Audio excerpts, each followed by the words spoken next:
So thank you for coming. This is your third, I think. I think so. Yeah?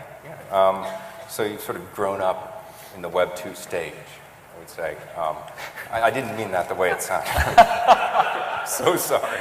A couple of Thanksgivings ago, I was hanging out with my girlfriend's family, and my girlfriend has this sister who's in high school.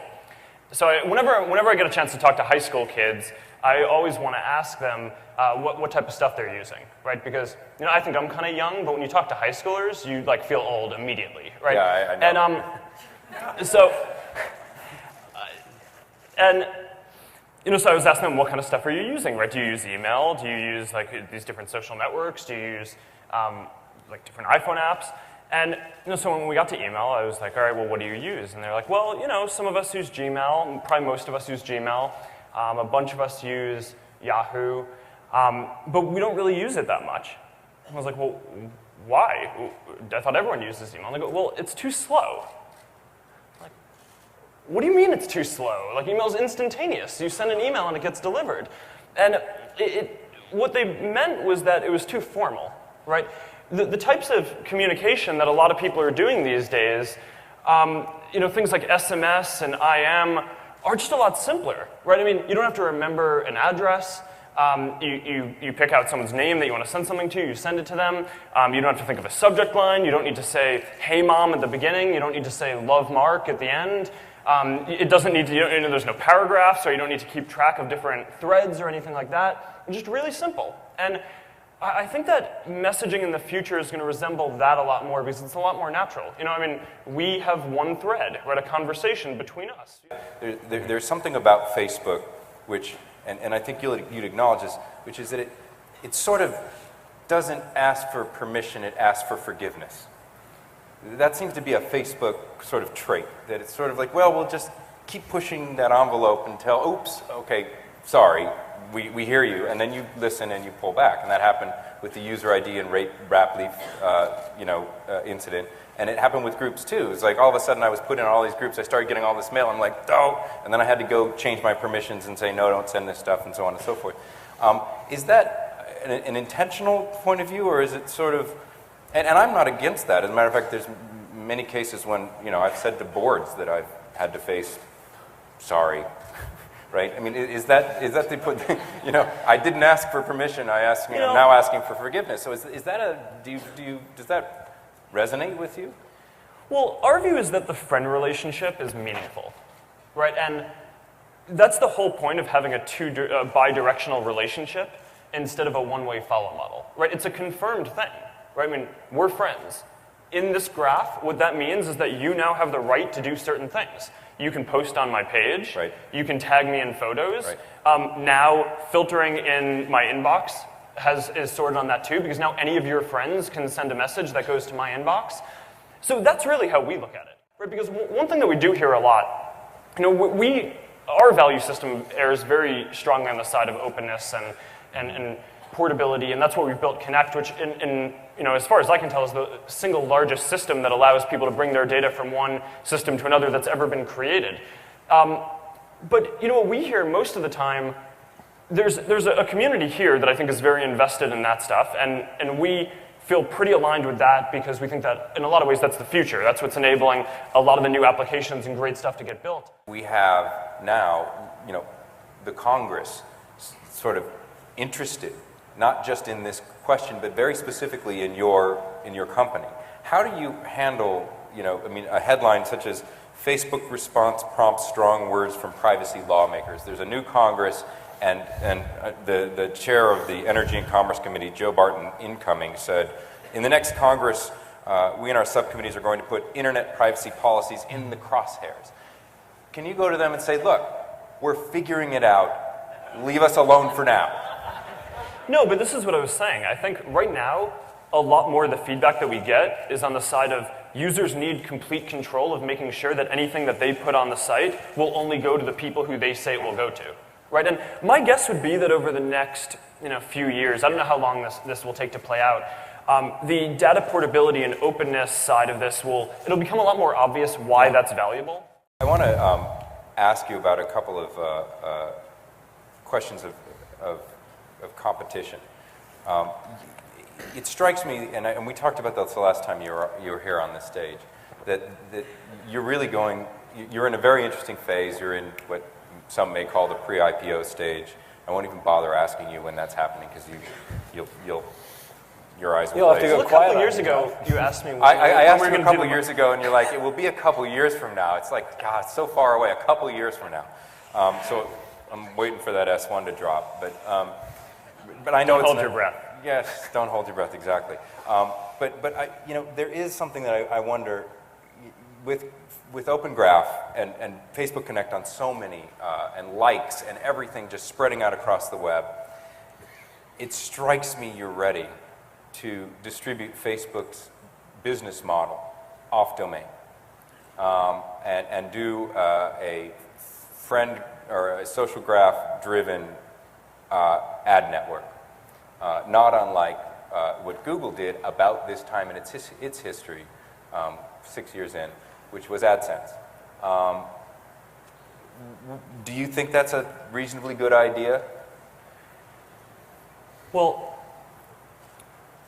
I think it's earlier stage than Google was when they did that. So I have no idea when or if it'll make sense to do something like that. What are those numbers today? I mean, what's your... I mean, one of the things that's crazy is we still have more than 50% of people who are on Facebook using it every day. So yeah, more than 500 million people, more than 50% every day.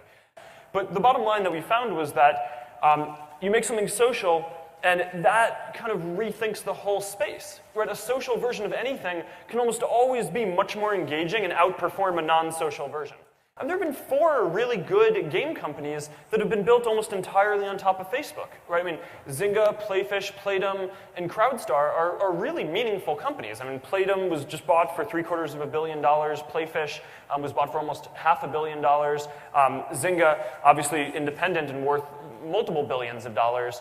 But the way that we look at this is that, that's really disruptive, right? I mean, Zynga's market cap, I think, at this point is greater than EA's, right? And that's like structural disruption in an industry because they went at it and built social games that are just much more engaging on a per-user basis. So what do you think the next things are?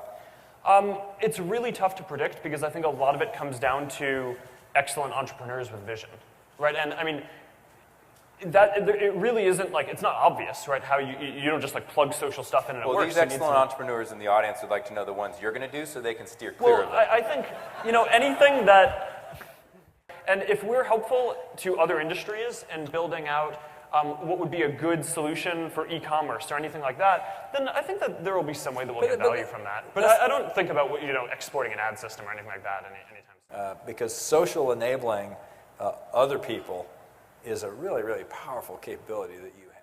I mean, look, here's my view.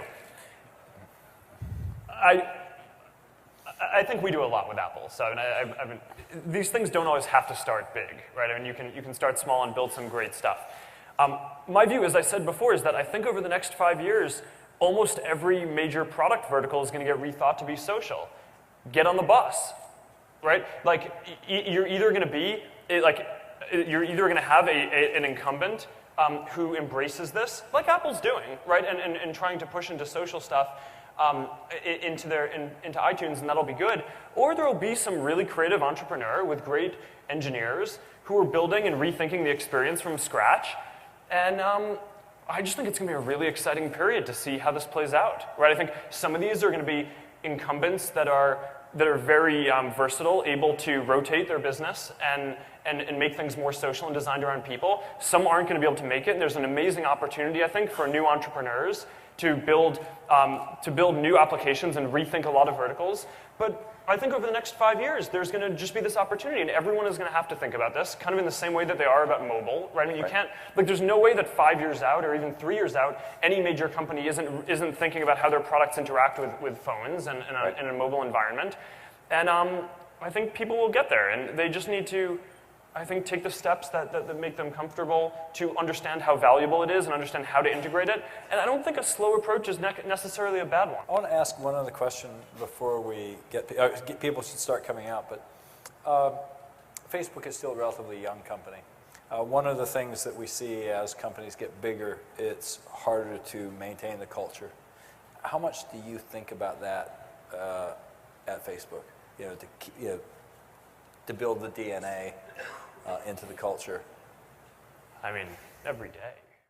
So I mean, we have these values that we write down, right? And there are 5 of them that we write down. The 2 that I'd focus on right now that I just really try to hammer home every day are move fast and be bold, right, and take risks. I mean, I think that really good people have this way of seeking out what is the most impactful position for them to be in. Mark, curious about education. My 15-year-old daughter, Holly Jets, studies with Facebook in full gear. She is interacting with her friends while studying.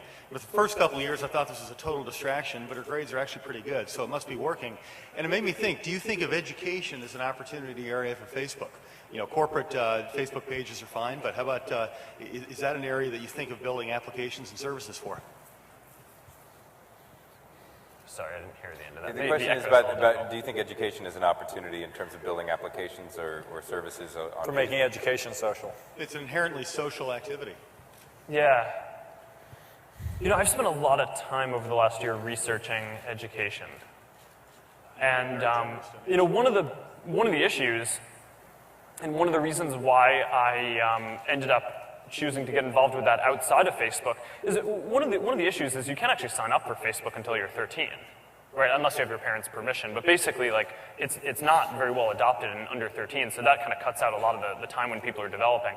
But yeah, I mean, I think that a lot of the problems in education are technology around efficiently sharing things, and if someone could build a good application that got people engaged, then I think that there's a big opportunity there. I mean, one analogy is kind of enterprise software to consumer software. I think a lot of enterprise software gets developed from this mindset of like, I want a feature checklist, right? Rather than like, what is really good to use, right? And I think that that's one of the reasons why a lot of communication tools are going from, you know, like a lot of communication that we do now, it goes over IM, right? It's not owned by whatever company's IT department you're operating under. It's a consumer product that people are using legitimately to do work. You know, I mean, actually, I like this map that you have up here, but my first instinct was, your map's wrong. Because, like... Of course it's wrong, it's version 1. Because I think that the biggest part of the map has got to be the uncharted territory. Right, and I mean, one of the best things about the technology industry is that it's not zero-sum, right? I mean, this makes it seem like it's zero-sum, right? In order to take territory, you have to be taking territory from someone else. But I think one of the best things is it's like we're building real value in the world, not just taking value from other companies. Another is just location information. I mean, we aren't trying to build Places, the app. We're trying to build Places, the location platform that anyone can plug into both from a read and a write perspective, so that way your apps can all be location enabled, right? And not only do you know who a person's friends are, but you know where they are and who's around you. And that's really powerful. Well, please join me in thanking Mark for taking so much of his time and talking to us. Thank you very much.